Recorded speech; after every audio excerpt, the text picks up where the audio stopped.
নমস্কার বন্ধুরা। ঈশ্বরের সামনে প্রার্থনার সময় যখন চোখের জল আসে তখন প্রায় গভীর আত্মাধিক এবং গভীর অভিজ্ঞতা হিসেবে দেখা হয়। এই অস্ত্রগুলি নিশ্চুপ মানসিক কষ্টের চিহ্ন নয়, বরং আরো গভীর কিছুর প্রতিফলন। ঐশিক সংযোগ, প্রেমের প্রকাশ, আত্মসমর্পণ এবং আত্মার মধ্যে বহন করা বোঝা থেকে মুক্তি।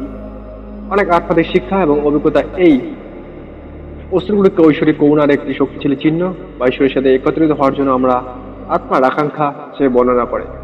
আমি আপনাকে একটি বাস্তব গল্প বলি, এই অভিজ্ঞতাকে প্রতিফলিত করে ঈশ্বরের সামনে এই ধরনের কান্নার কারণ ব্যাখ্যা করে। একদা অর্জুন নামে এক ব্যক্তি ছিলেন, যিনি একটি ছোট গ্রামে সরল জীবনযাপন করতেন। অর্জুন ভগবান কৃষ্ণ এর প্রতি গভীরভাবে অনুরাগী ছিলেন এবং প্রতিদিন সকালে তিনি বাড়িতে তার মন্দিরের সামনে প্রার্থনা করতেন। তার ভক্তি সত্ত্বেও অর্জুন প্রায়ই তার হৃদয়ে দুঃখ এবং শূন্যতার অনুভূতি অনুভব করতেন। তিনি বুঝতে পারছিলেন না কেন তার সমস্ত প্রার্থনা সত্ত্বেও তিনি এখনো আরো আত্মার মধ্যে এত ভারী বোঝা বহন করছেন। একদিন তার স্বাভাবিক সকাল প্রার্থনার সময় অপ্রত্যাশিত কিছু ঘটেছিল। যখন তিনি ভগবান কৃষ্ণের মূর্তির সামনে বসে শান্ত ও ঐশ্বরিক মুখের দিকে তাকিয়েছিলেন, অর্জুন হঠাৎ আবেগে আপ্লুত হয়ে পড়েন। নিয়ন্ত্রিতভাবে তার গাল বেয়ে অশ্রু গড়িয়ে পড়লে লাগলো। এগুলো দুঃখ ও বেদনার কান্না ছিল না, সেগুলো ছিল অশ্রু যা তার গভীর থেকে এসেছে, এমন জায়গা থেকে এসেছে পুরোপুরি বুঝতে পারেনি। বিভ্রান্ত হয়ে অর্জুন ভাবলো কেন সে কাঁদছে। তিনি কোনো সাম্প্রতিক সমস্যার মুখোমুখি হননি বা সেই মুহূর্তে তিনি বিশেষভাবে দুঃখিত বোধ করেননি। তবুও এই অস্ত্রগুলি প্রভাবিত হতে থাকলো এবং প্রতিটি অস্ত্রের সাথে অর্জুন আলাদা অনুভব করলেন, যেন তার হৃদয় থেকে কিছু অদৃশ্য ভার হয়ে গেছে। এই অভিজ্ঞতা বিরক্ত ও বিভ্রান্ত হয়ে অর্জুন কাছাকাছি থাকতেন। একজন জ্ঞানী ঋষির কাছে নির্দেশনা চেয়েছিলেন। ঋষি তার গভীর আত্মদৃষ্টির জন্য পরিচিত ছিলেন এবং অর্জুন আশা করেছিলেন যে তিনি তার কান্নার অর্থ ব্যাখ্যা করতে পারবেন। ঋষি অর্জুনকে উষ্ণভাবে স্বাগত জানালেন।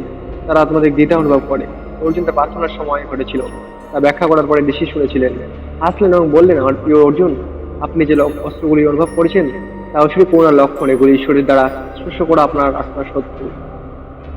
অর্জুন কৌতূহলে ঋষির দিকে তাকে জিজ্ঞেস করলেন, কিন্তু আমি ভগবানের সামনে কাঁদবো কেন?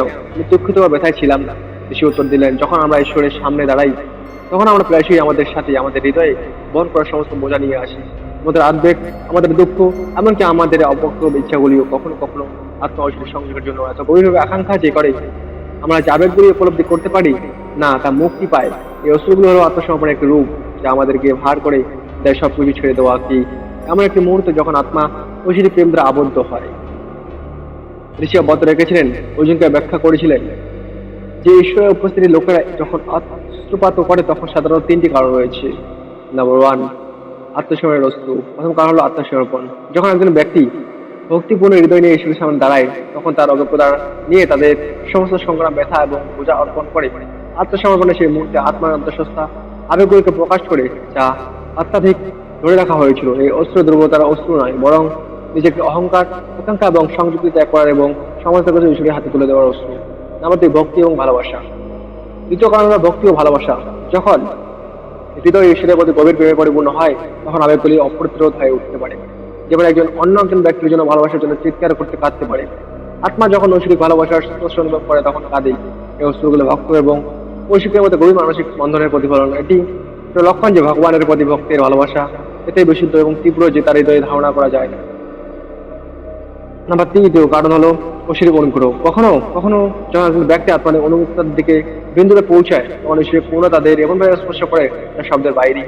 এই করুণা আত্মার মধ্যে এমন কিছু জাগ্রত করে ফলে অশ্রু প্রভাবিত হয়, যেন আত্মা ঐশ্বরিকতার সাথে তার সংযোগ স্বীকার করে এবং অশ্রু আত্মার চিহ্ন তার হৃদয়ে আত্মা পরিষ্কার করে, ঈশ্বরের সাথে গভীর সংযোগের জন্য ব্যক্তিত্ব প্রস্তুত করে।